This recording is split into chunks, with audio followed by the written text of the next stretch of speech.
Hola a tots i totes, benvinguts al tercer capítol d'exercicis de selectivitat de camp gravitatori.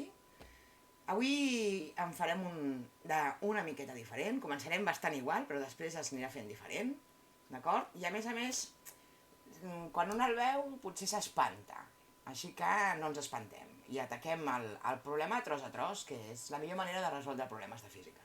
Vale? Passo de pantalla, canviem de pantalla i anem a veure l'exercici. Aquí tenim l'exercici i aquest cop porta una imatge que ens pot espantar, d'acord? Però llegim a veure què passa. Diu, un satèl·lit de 2.000 quilos de massa gira en una òrbita circular a una altura de 3.630 km sobre la superfície de la Terra. Apartat A.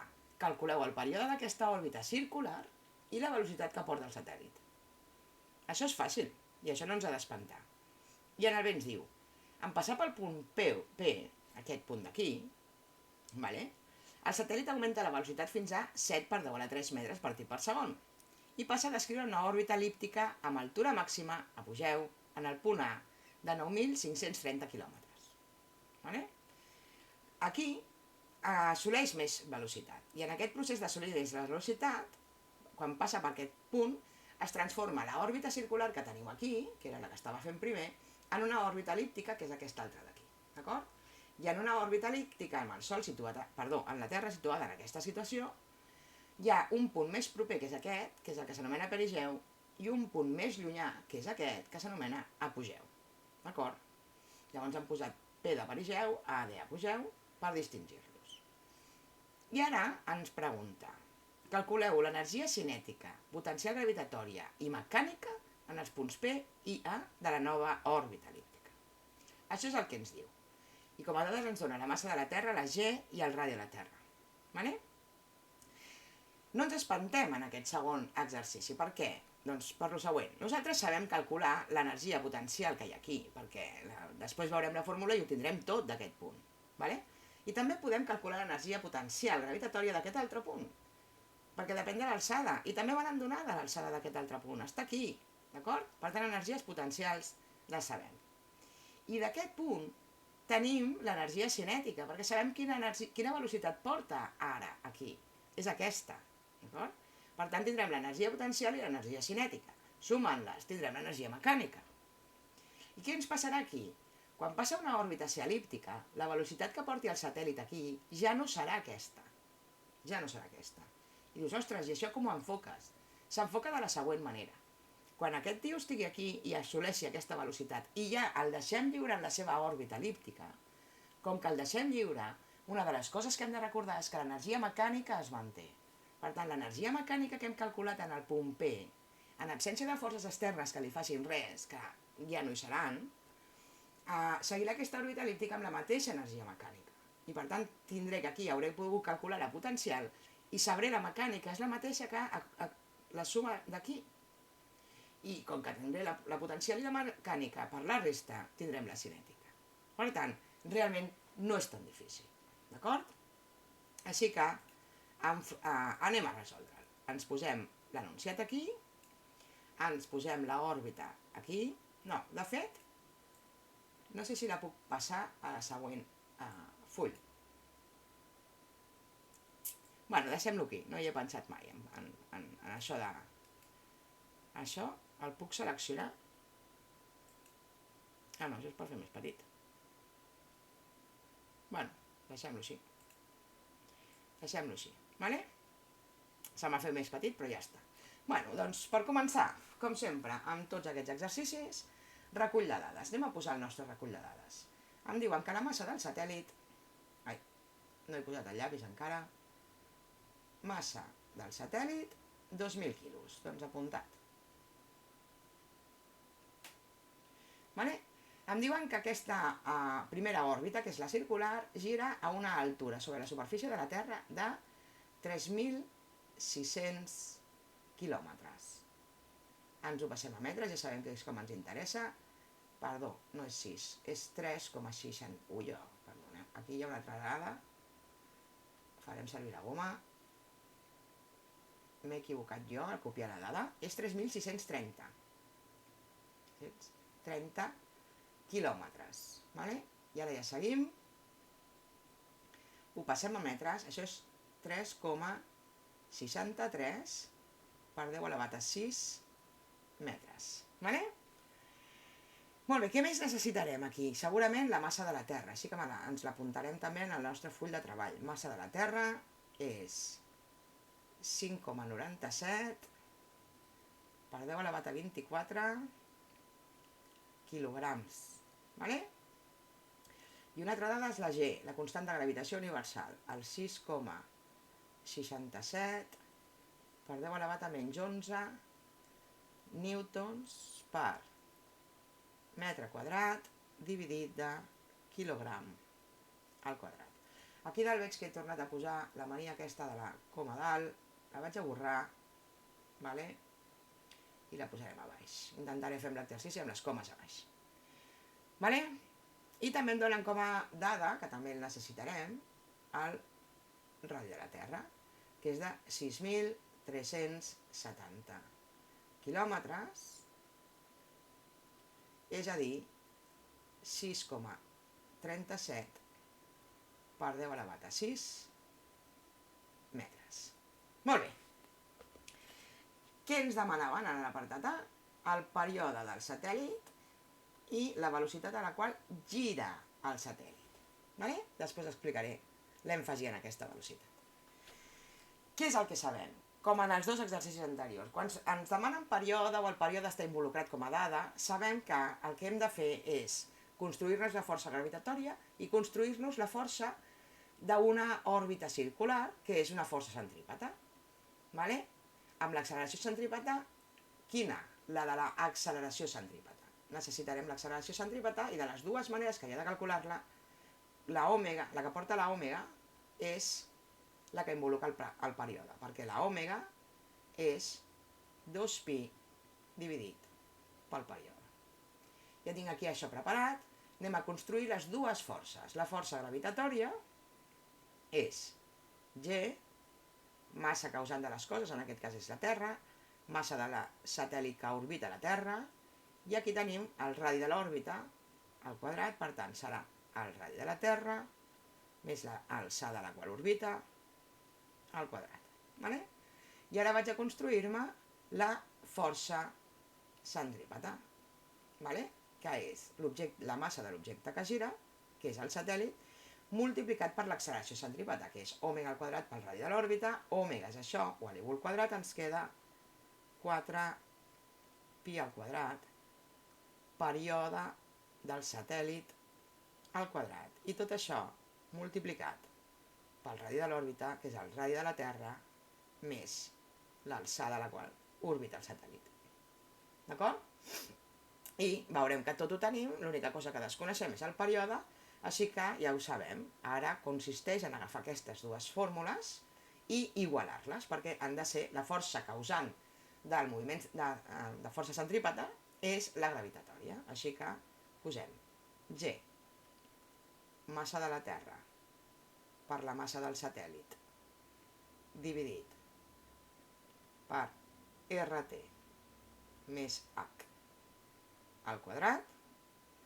Això sabem que ha de ser igual a massa del satèl·lit per 4pi al quadrat dividit del període del satèl·lit al quadrat i multiplicat per RT més H. Vale? Com sempre sabem que la massa que gira, la massa del satèl·lit s'anul·la en els dos costats, i ara haig d'aïllar el període del satèl·lit, que és el que em demanen. Vale? Vaig aïllar el període del satèl·lit. Vale? Aquí el tinc en el denominador, així que el passo a l'altre costat a dalt al numerador. Sabem que està al quadrat, és a dir, farem aparèixer l'arrel quadrada. Això vol dir que en aquest costat de l'igual em queda el 4pi al quadrat dividit. I aquí em queda la G aquesta, que és una constant, passa a l'altre costat, ho posem en el paquet del 4pi, perquè és una constant, vale? La G, i la massa de la Terra també la posarem en aquest paquet, perquè en el paquet de satèl·lits giravoltant a la Terra, vale? Aquesta és la constant que ens quedaria quan parlem de períodes i radis, que seria com la llei de Kepler aplicada al voltant de la Terra. I ara aquests dos radis, el radi al quadrat que tinc aquí, que està en el denominador, el passo a l'altre costat al numerador, i per tant, un que tinc aquí i dos que venen seran 3. Obro parèntesi, radi de la Terra més h al cub. I aquí ho tenim tot, així que ja podem calcular... no ens oblidem, això és l'arrel quadrada, que m'estava oblidant. No ho oblideu vosaltres, No ho oblideu vosaltres. Per tant, ja ho tinc preparat per poder fer el càlcul. El període del satèl·lit serà. I començarem amb el denominador, que això escrit és molt llarg. Posarem 6, el que he dit. Vull mantenir les comes com s'escriuen, que potser ho veu més gent que no només els meus alumnes. 6,67 per 10 elevat a menys 11, que multiplica a la massa de la Terra. 5,97 per 10 elevat a 24. Se m'ha tornat a colar la coma. Ui, ja, i aquest 4 m'ha quedat fatal. 24. El borro. Estic fent uns números més petits i costa. Ara. Borro la coma també i la poso ben posada. Això és el denominador. I en el numerador, què hi tenim? Hi tenim 4 pi al quadrat que multiplica, obro parèntesi, el radi de la Terra, que és 6.000, quin 6 més xutxurrio, 6.370 quilòmetres, 6,3 per 10 elevat a 6 metres, més 3,63 per 10 a les 6 metres també, tanco parèntesi, elevat a 3. Estiro una miqueta això, i tot això està dins d'aquesta arrel. I aquest és el número que hem de fer. I fem aquest número i ens dona que el període és de 9.957,03 segons. Aquí ho tenim escrit en notació científica, així que donarem el resultat en notació científica. Això és 9,96 per 10 elevat a 3 segons. Aquest és el període orbital que ens demanaven. Per tenir una idea del que dona, del que és això, si recordem una hora són 3.600 segons. Per tant, agafo aquest número i el divideixo per 3.600 segons i em donarà el total d'hores, que dona 2,77 i pico, o 76 i pico, arrodonint 77. És a dir, 2 hores i 3 quarts aproximadament, una mica més de 2 hores 45 minuts. Aquí hem fet el càlcul d'una cosa, hem fet aquest.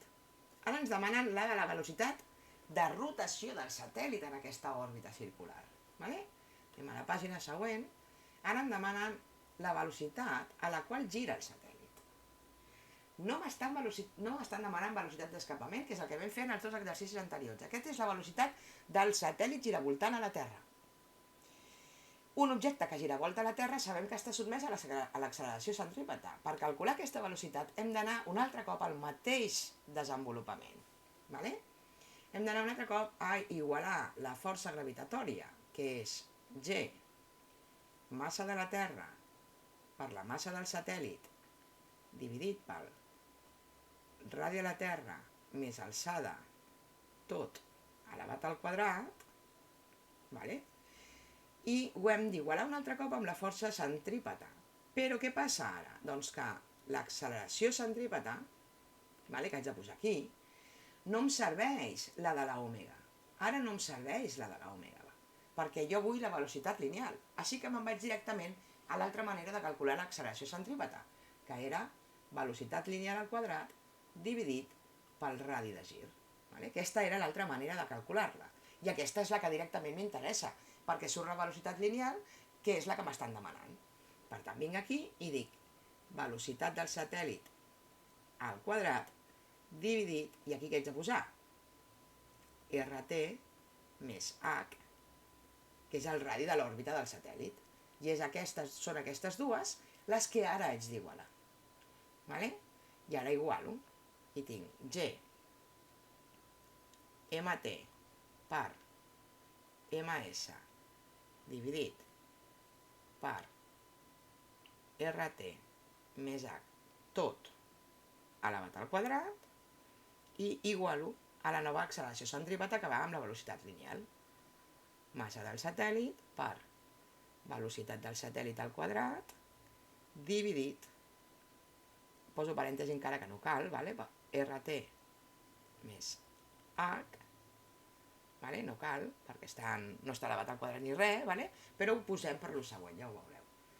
I ara anem a eliminar coses si es poden eliminar. Com abans, igual, la massa del satèl·lit està multiplicant en els dos termes de la igualtat i per tant es pot anul·lar. Però ara, a diferència de quan vaig a l'acceleració centrípeta de la velocitat angular, ara resulta que aquí tinc dos radis en el denominador i aquí en tinc un també en el denominador. Per tant, un de cada costat es pot eliminar. És a dir, tot aquest paquet el puc eliminar amb l'extra que tinc aquí. I típicament ho fem tatxant l'exponent. I fixem-nos que ja m'ha quedat la velocitat del satèl·lit que busco aïllada. És igual a gmt dividit pel radi de l'òrbita. L'únic que, com que em demanen la velocitat del satèl·lit, i allà està elevada al quadrat, farem l'arrel quadrada, que la farem ara. I per tant, aquí em queda g per massa de la Terra i tot això està dividit per rt més h. I tot està a dins de l'arrel. I aquí ja ho tenim tot, així que a fer càlculs. 6,67 per 10 elevat a menys 11 per 5,97 per 10 elevat a 24 i tot això dividit pel radi de l'òrbita, que és el radi de la Terra, el 6,37 per 10 elevat a 6 més 3,63 per 10 elevat a 6. I tot, no ens oblidem, està dins de l'arrel quadrada. I ara sí, fem aquest numeret i ens dona que aquest numeret és 6.310,30 metres partit per segon. Ho escriurem amb notació científica, perquè ja ho heu vist que em donen els resultats de notació científica, així que en els exercicis sempre que puguem ho intentarem anar fent ja. Deixeu-me esborrar aquest 6, això dona 6,31 per 10 elevat a 3 metres partit per segon. I ja ho tenim aquí. Podem tornar a la fulla anterior i comprovar que aquest és el resultat. Fixeu-vos, 6,31 per 10 elevat a 3 metres per segons a la menys 1 o metres partit per segon. Per tant, ja hem fet el primer apartat. Típicament el primer apartat val un punt i el segon un punt, amb gravitació universal, en tot l'examen de selectivitat. Aquest podria ser que estigués desfasat, perquè hi ha molt més càlculs en el segon apartat que en el primer. Però ja veureu que en realitat no és difícil. No és difícil. Ara anem a tractar aquest dibuix. Anem a tractar aquest dibuix. I això és el que us deia, que no sé si puc seleccionar. Vaig a veure si puc fer Ctrl+C i ara en aquest full no, n'afegeixo un altre i faig Ctrl+V. I sí, el tinc aquí. Perfecte. Ui, perdoneu. No sé què he fet. Faig això. No era això el que volia fer. Ctrl+V.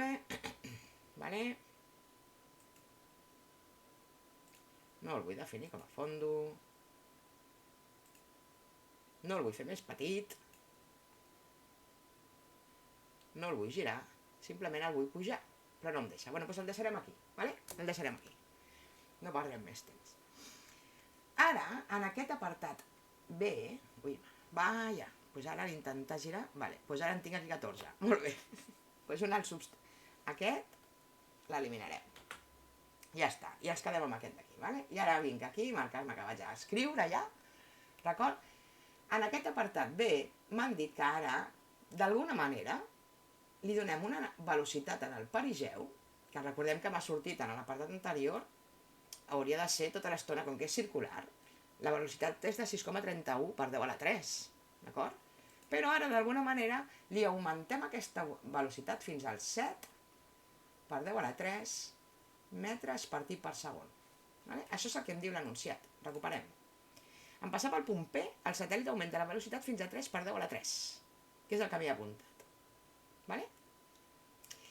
I llavors, 9.530, a veure si me'n recordo.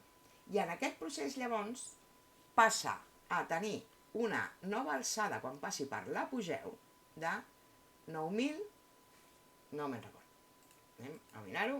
9.530 quilòmetres. 9.530 quilòmetres. És a dir, 9,53 per 10 elevat a 6 metres. Aquesta és l'alçada a la que està quan està aquí. Vale? Aquesta és l'alçada quan està aquí. D'acord? Llavors, què és el que sabem? Doncs sabem la velocitat en el perigeu i l'alçada a l'apogeu. Però l'alçada al perigeu, l'alçada aquí, també la coneixem. És la de l'apartat anterior. Vale? És la de 3.630 quilòmetres, crec recordar de memòria. Ara ho comprovarem, 3,63 per 10 elevat a 6 metres. Vull dir, l'òrbita circular i l'el·líptica en aquest punt coincideixen. Per tant, quina alçada té? Aquí, quina és aquesta distància? La del primer apartat, els 3.630 quilòmetres. Vale? Per tant, fixem-nos que si jo tinc la velocitat en el perigeu i l'alçada en el perigeu, em puc calcular l'energia cinètica i l'energia potencial. I sumant-les, l'energia mecànica. Per tant, vaig a fer tots aquests càlculs pel perigeu. Vale? Molt bé. Energia cinètica del perigeu. La fórmula clàssica, 1/mig de la massa del satèl·lit per la velocitat que porten al perigeu al quadrat. D'acord? És a dir, 1/mig de 2.000 quilos per la velocitat que em diuen que és 7 per 10 elevat a 3, no fa falta però per si de cas, al quadrat. I em calculo l'energia cinètica. Molt bé, doncs fem aquest càlcul de l'energia cinètica, tinc el xivato aquí, així que vaig a consultar-lo. L'energia cinètica l'he calculada d'aquesta manera i em surt que és 4,9 per 10 elevat a 10 joules. I ja tenim l'energia cinètica. Aquí la tenim. Vale? I ara què em calculo? Home, doncs si tinc l'alçada a la qual està girant en aquell instant, l'energia potencial. Vale? Això és la del perigeu, així que li posarem subíndex perigeu. I aquesta és la potencial del perigeu. I què serà aquesta? No ens oblidem, almenys, que les energies és important. Menys G, massa de la Terra, per la massa del satèl·lit, i ara pel radi de l'òrbita, en aquell estat, en el perigeu. Per tant, és RT més l'alçada del perigeu. Vale? Això en numerets és... Ho vaig a posar aquí sota. Vale? No, deixa'm provar, a veure si em cap a dalt. Anem a provar que ens capi a dalt. Això serà menys 6, vaig a arreglar les comes que se m'han escapat per dalt, aquesta i aquesta. Crec que no en tinc cap més. Vale? 4,9 i ara aquí 6,67 per 10 elevat a menys 11. No m'hi cabrà. No m'hi cap. Vale? Així que ho posarem a sota. Tornarem a fer-ho bé. Això és menys 6,67 per 10 elevat a menys 11, que multiplica el 5,97 per 10 elevat a 24 per 2.000, que és la massa del satèl·lit,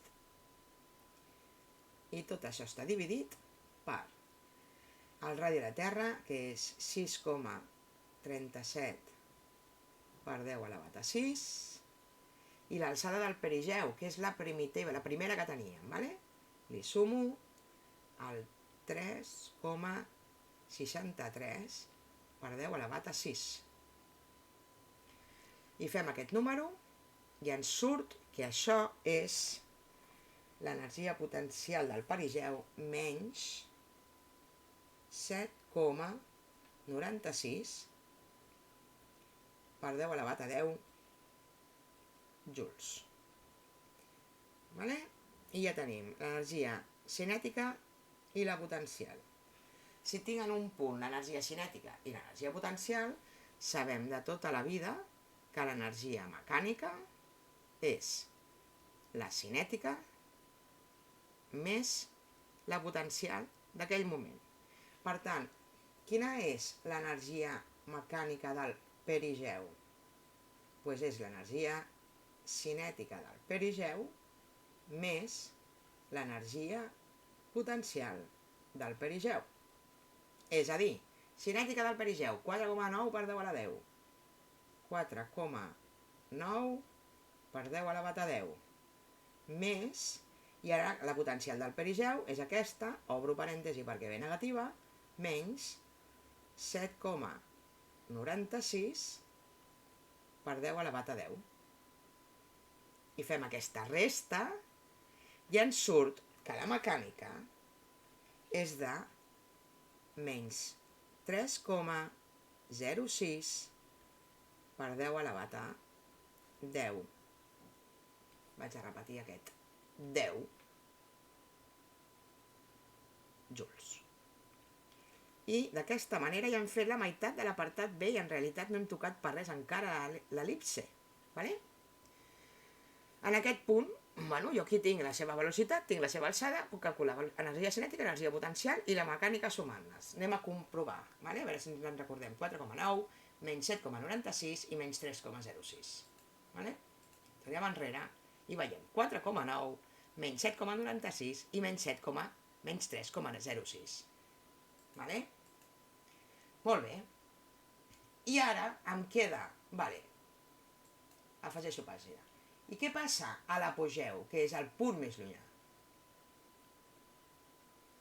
Doncs el que li passa a l'apogeu és que, com que estem en un camp gravitatori, i en un camp gravitatori, en absència de forces externes, l'energia mecànica es manté constant, o la variació de l'energia mecànica és igual a 0, que és el mateix, això fa que l'energia mecànica a l'apogeu ja la conec, és la mateixa que el perigeu, és de menys 3,06 per 10 elevat a 10 joules, perquè es manté l'energia mecànica.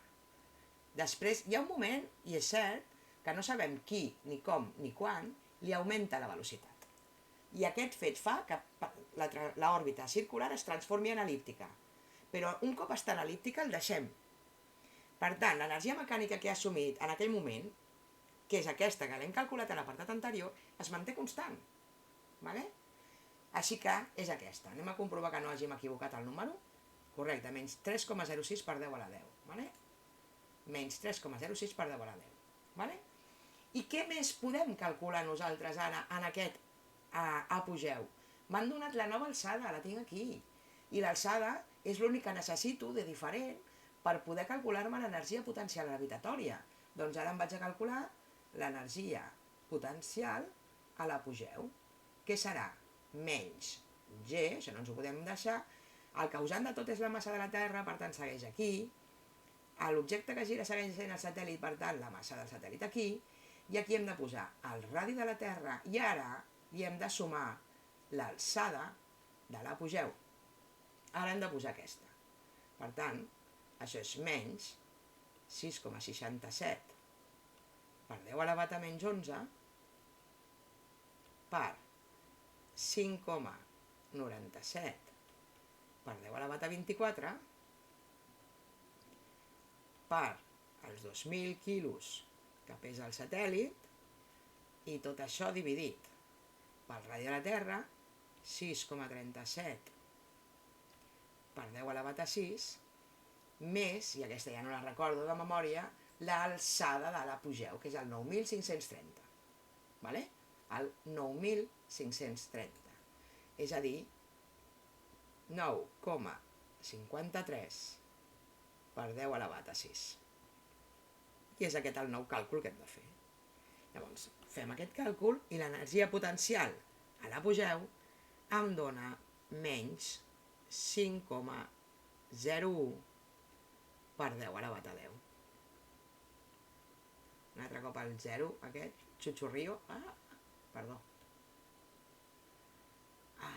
Ara l'haig de borrar perquè al saltar de pàgina em desapareix això. Vaig a posar bé el 0 aquest. Vale? I els joules. I ara ja tinc dos de les tres energies, tenint en compte que se sumen entre elles. Vale? Tinc la mecànica en el punt A i la potencial en el punt A. Vale? La mecànica en el punt A també serà igual a l'energia cinètica en el punt A més l'energia potencial en el punt A. I ara quina estic buscant? Estic buscant l'energia cinètica en el punt A. I per tant serà l'energia mecànica de l'A menys l'energia potencial en A. I ja està.